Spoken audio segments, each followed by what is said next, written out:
ইফতারের আগে আপনারা যারা এখানে আজকে এসেছেন, এটা অনেক বড় একটা স্যাক্রিফাইস। কারণ আমাদের সংস্কৃতি হচ্ছে পরিবারের সাথে ইফতার করা, আত্মীয় স্বজনের সাথে ইফতার করা। আজকে যারা এখানে এসেছেন সবাইকে অনেক কষ্ট করতে হয়েছে, স্যাক্রিফাইস করতে হয়েছে, যানজট পেরিয়ে এসে এই ইফতারে অংশ নিতে হয়েছে। এটা আমাদের জন্য একটা উদাহরণ। এবারের রমজানটা একটু অন্যান্য রমজানের চাইতে ব্যতিক্রম, কারণ আপনাদের মনে থাকার কথা গত বছর আমরা কিন্তু ইফতার মাহফিল করতে পারি নাই। অনেকেই সরকারি দলের পক্ষ থেকে অর্থাৎ আওয়ামী লীগের পক্ষ থেকে ইফতার মাহফিল না করার একটা নির্দেশনা ছিল, যার কারণে আমরা যখন ইফতার মাহফিল করতে গিয়েছি তখন দেখলাম যে অনেক জায়গায় আমরা অনুমতি পাচ্ছি না। অনেক হোটেল রেস্টুরেন্টও ইফতার করার জন্য তারা আমাদেরকে জায়গা দেয়নি। তো এবার আমি দেখলাম যে আমার মনে হয় ইতিহাসের রেকর্ড পরিমাণ ইফতার প্রোগ্রাম হচ্ছে এবং সবাই সবার ইফতারে যাচ্ছে, একটা সম্প্রীতির বন্ধন তৈরি হয়েছে। আরেকটি বিষয় আমরা দেখেছি যে রমজান আসলে দ্রব্যমূল্য বৃদ্ধির একটা সমস্যা আমাদের মাঝে হতো। এবারে আল্লাহর রহমতে এই জায়গাটায় কিছুটা স্বস্তির আভাস আমরা দেখতে পাচ্ছি। এর আগে রমজানে অনেকে আমাদেরকে বেগুনের বদলে কুমড়ো দিয়ে কুমড়ানি খাওয়ার, কাঁঠাল দিয়ে বার্গার বানানোর রেসিপি দিতেন। কাঁচামরিচের কেজি 400-600 টাকা পর্যন্ত হয়েছে। তো এই দুঃসহ স্মৃতিগুলো পেরিয়ে এসে এবার আমরা রমজানে আমরা দেখলাম যে দ্রব্যমূল্য নিয়ে মানুষের কষ্ট আছে, কিন্তু সেই ধরনের কৃত্রিম দ্রব্যমূল্য বৃদ্ধির যে একটা প্রকোপ সেটা নাই। আরও একটা জিনিস আপনারা দেখেছেন যে লোডশেডিং রমজানে আমাদেরকে খুব কষ্ট দিত। ইফতারের সময় কখনো কখনো সেহরি তারাবির সময় লোডশেডিং হয়েছে, মানুষের জনজীবনে বেদনা বেড়েছে। কিন্তু এবারে আমরা দেখলাম যে লোডশেডিংয়ের জায়গাতেও কিছুটা স্বস্তি আছে। শুধু একটা অস্বস্তি আমরা কোনোভাবেই কাটাতে পারিনি, সেটা হচ্ছে যানজট। পুলিশ এবং আর্মি যদি একটু সহযোগিতা করতো তাহলে হয়তো আরও আন্তরিকতা দেখাতো, তাহলে হয়তো যানজট থেকেও আমরা একটা মুক্তি পেতাম। তো এই দ্বারা দেখা যাচ্ছে যে সরকার যদি আন্তরিক হয় এবং জনগণ যদি সচেতন থাকে তাহলে আমাদের জীবনযাত্রায় অনেক কিছু আমরা সহজ করে তুলতে পারি। প্রিয় বন্ধুগণ, আমি আজকে যেহেতু আপনাদেরকে একসাথে পেয়েছি, চট্টগ্রাম আমার প্রিয় শহর, এটা আমার জন্মভূমি, জন্মস্থান। কিছু বিষয় আপনাদের সাথে, জাতীয় পর্যায়ের বিষয় আপনাদের সাথে শেয়ার করতে চাই। আপনারা জানেন যে এবারে আমরা একটা বিষয় নিয়ে খুব আলোচনা করছি, সেটা হচ্ছে রাষ্ট্র সংস্কার। এই রাষ্ট্র সংস্কারের কথাটা কোত্থেকে আসলো বা কেন এই দাবিটা এখন আমাদের কাছে খুব প্রধান? আপনারা আন্দোলন করেছিল, সেটা হচ্ছে নিরাপদ সড়ক আন্দোলন। যে আন্দোলনটা আমাদের চোখ খুলে দিয়েছিল, যে আন্দোলনটা আমাদের কাছে হঠাৎ করে একটা চোখের সামনে পর্দা সরিয়ে দিয়েছিল, যেখানে আমরা দেখলাম যে ছাত্ররা রাস্তায় দাঁড়িয়ে আমাদের লাইসেন্স চেক করেছিল।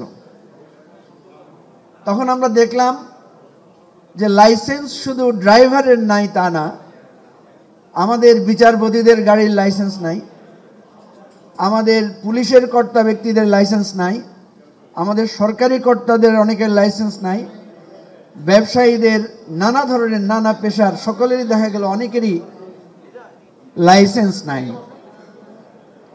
এবং লাইসেন্সের কথাটা এই জন্য এসেছিল যে সড়ক দুর্ঘটনায় আমাদের একটা কিশোর, বেশ কয়েকটা কিশোর অমানবিকভাবে তারা মৃত্যুবরণ করেছিল সেই প্রতিক্রিয়া বা প্রতিবাদ জানাতে গিয়ে। আমরা সাধারণত সাধারণ মানুষের বৈধতা চেক করি, কিন্তু পুলিশের লাইসেন্স কখনো আমরা চেক করি না। বিচারপতির লাইসেন্স, এমপি সাহেবদের লাইসেন্স, মন্ত্রীদের লাইসেন্স আমরা কখনো চেক করি না। আপনাদের মনে আছে সে সময় ছাত্ররা, কিশোরেরা মন্ত্রীদের গাড়ি থামিয়ে মন্ত্রীদেরও লাইসেন্স চেক করেছিল। এবং সে সময় একটা কথা উঠেছিল যে এই রাষ্ট্রের অধপতন এমন জায়গায় হয়েছে যে সর্বস্তরের মানুষের মধ্যে এক ধরনের অবৈধ চর্চার একটা লক্ষণ, প্রবণতা তৈরি হয়েছে। সেই জন্য তখন ছাত্ররা আহ্বান করেছিল যে এই রাষ্ট্রের মেরামত দরকার, এই রাষ্ট্রকে আমূলভাবে পরিবর্তন করা দরকার, রাষ্ট্রের সংস্কারের প্রয়োজন। আপনারা জানেন যে সেই কিশোর ছাত্রদেরকে নির্মমভাবে হেলমেট বাহিনী দিয়ে পিটিয়ে তাদেরকে রাস্তা থেকে সরানো হয়েছিল। সেই কিশোরেরা রক্তাক্ত, আহত, বিধ্বস্ত অবস্থায় তারা ঘরে ফিরে গিয়েছিল ঠিক, কিন্তু তাদের মনে একটা চাপা কষ্ট তাদের মনে লেগেছিল। সেই চাপা কষ্ট জমতে জমতে 2024 সালে এসে তারা এমনভাবে রাজপথে দাঁড়ালো যেখানে দাঁড়িয়ে তারা বলল যে আমরা ফ্যাসিবাদের পতন চাই। এবং তারা অতীতের সমস্ত রেকর্ড ভেঙে রাজপথে দাঁড়িয়ে বুক ফুলিয়ে বলেছিল, বুকের ভেতর ভীষণ ঝড়, বুক পেতেছি গুলি কর। প্রিয় ভাই ও বন্ধুগণ, সেই পরিবর্তন থেকে আমরা সংস্কারের কথা তুলেছি। এবং আজকে যে সরকার, অন্তর্বর্তীকালীন সরকার, তাদের কাছে তিনটি বিষয় আমি মনে করি খুবই গুরুত্বপূর্ণ। একটি হচ্ছে সংস্কার, একটি হচ্ছে বিচার, আর একটি হচ্ছে নির্বাচন। এই সরকার যদি সংস্কার না করে তাহলে এই সরকার কেন ক্ষমতায় আসলো? এই সরকার যদি আমাদের সেই পুরানো ব্যবস্থার পরিবর্তন করে দিয়ে যেতে না পারে তাহলে সেই পরিবর্তন কে করবে? কারণ আমরা তো জানি যে প্রথাগত রাজনৈতিক দলগুলো এই পরিবর্তনের জায়গায় এসে বারবার থমকে যায়। 90-এর গণ অভ্যুত্থান পরেও আমরা দেখেছি যে আমরা যে আশা করেছিলাম সে আশা পূর্ণ হয়নি। সুতরাং সংস্কার ছাড়া এবং বিচারের কথা যেটা এসেছে, আপনারা বলেন আমাদের রাজনৈতিক দল, আমরা যারা আছি, আমরা সবসময় আমাদের বিচারের কথা বলি, আমাদের বেদনার কথা বলি, কিন্তু যেই শিশু কিশোরকে হেলিকপ্টার থেকে গুলি করে বারান্দায়, ছাদের উপরে হত্যা করা হয়েছে, যেই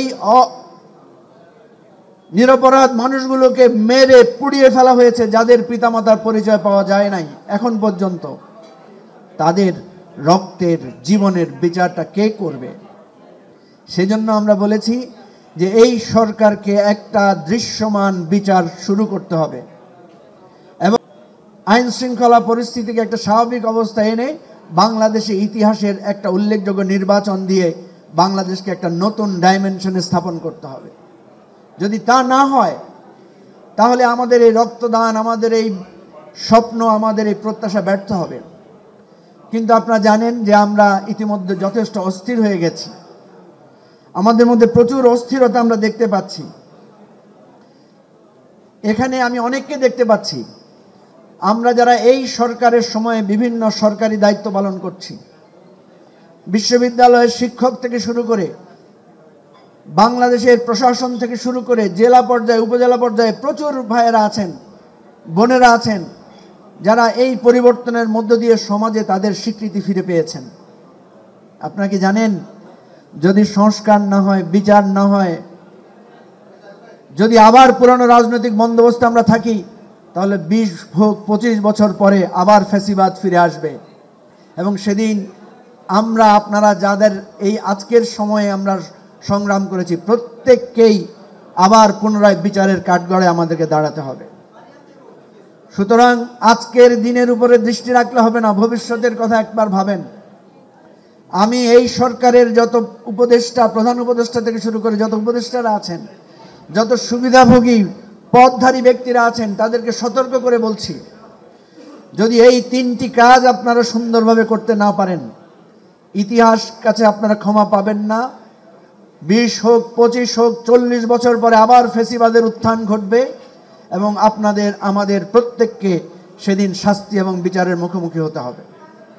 সুতরাং চট্টলার সংগ্রামী জনতা, এখানকার সম্মানিত নাগরিকদের সামনে রেখে আমি বলতে চাই যে এই পবিত্র রমজান আমাদেরকে যেভাবে স্যাক্রিফাইস শিখিয়েছে, আমাদেরকে যেভাবে আমাদের সকলকে একসাথ করার অনুপ্রেরণা জুগিয়েছে, আমাদেরকে একটা টেকসই ঐক্য তৈরি করতে হবে এবং যেই টেকসই ঐক্য শুধু পার্লামেন্ট নির্বাচন না, আগামী 10 বছর বাংলাদেশকে একটা সঠিক অবস্থানে ফিরিয়ে নেওয়ার স্বপ্ন নিয়ে আমাদেরকে কাজ করতে হবে।